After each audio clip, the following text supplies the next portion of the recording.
আজকে নেপালে এবং ভুটানে যাওয়ার সহজ পদ্ধতি এবং কোন রাস্তা দিয়ে গেলে সবথেকে আপনি তাড়াতাড়ি যেতে পারবেন সেই তথ্য দিব এই ব্লগের মাধ্যমে।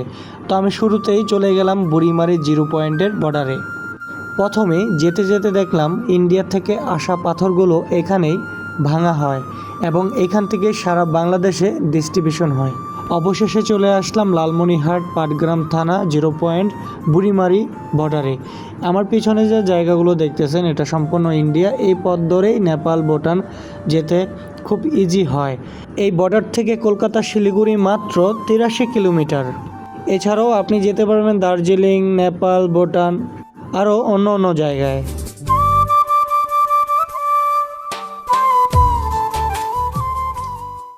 এখন আমি যাব দাহ গ্রামের 3 বিঘা করিডোর। আর সেই দূরে যে ছোট ছোট লাইটগুলো দেখতেছেন এটা হচ্ছে ইন্ডিয়া বর্ডারের লাইটগুলো, চেক পোস্ট লাইট এটাকে বলে থাকে।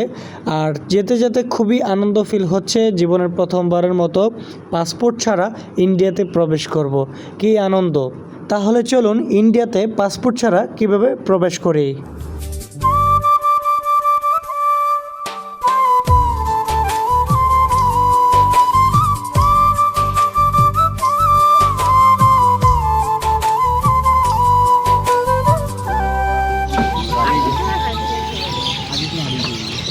এই যে ইন্ডিয়ান গেট।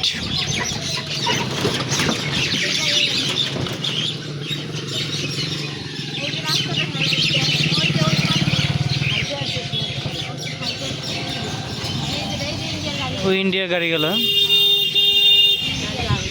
এই যে ইন্ডিয়ান দাদারা যাচ্ছে। এইটা পুরোটা ইন্ডিয়া।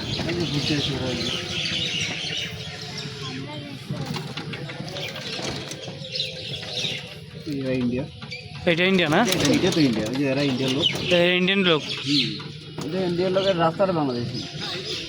এটাকে বলে 3 বিঘা করিডোর। এখানে মূলত পাসপোর্ট এবং ভিসা কোনো কিছুই লাগে না ঢুকতে গেলে। কিন্তু ঢুকতে গেলে অবশ্যই একটা জিনিস মাথায় রাখবেন, ভিডিও কখনো অন করবেন না।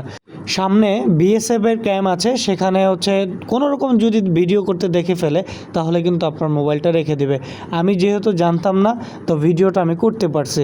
তো ভিডিও করতে করতে সামনে যখন আমি যাই তখন কিন্তু বিএসএফ আমাকে ডাক দেয়। তারপর সাথে সাথে ভিডিওটা কিন্তু আমি বন্ধ করে ফেলতে বাধ্য হই। এটা বর্ডারটা, তাই তো?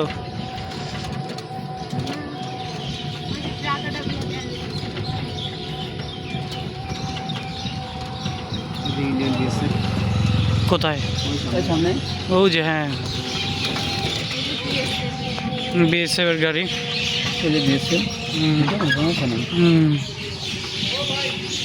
আসসালামু আলাইকুম।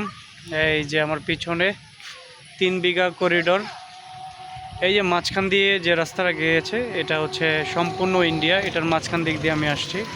দেখুন, বাঙালিরা কিন্তু ঢুকতে পারে এবং মাঝখান দিক দিয়ে কিন্তু ইন্ডিয়ান লোকেরা যাতায়াত করতে পারবে।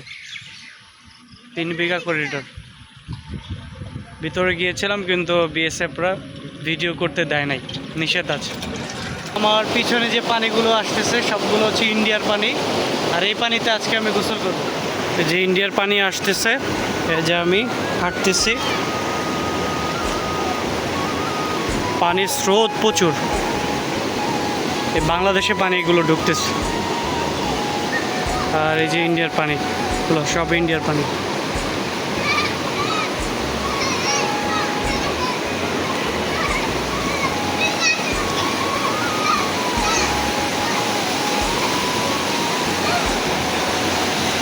প্রচুর স্রোত,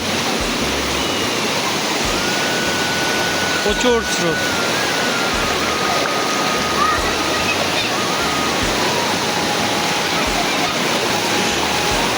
অনেক স্রোত রে বাবা, বাইদিকে স্রোত বেশি।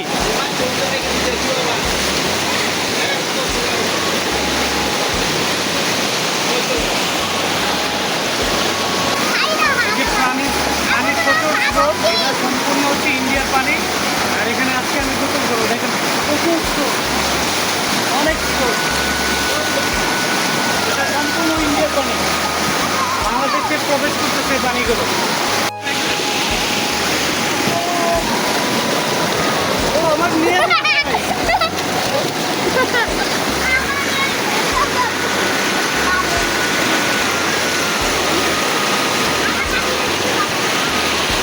উপরে যাও, এদিক দিয়ে যাও, এদিক দিয়ে।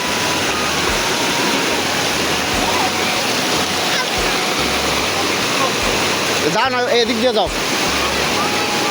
এদিক দিয়ে ওদিক উঠো।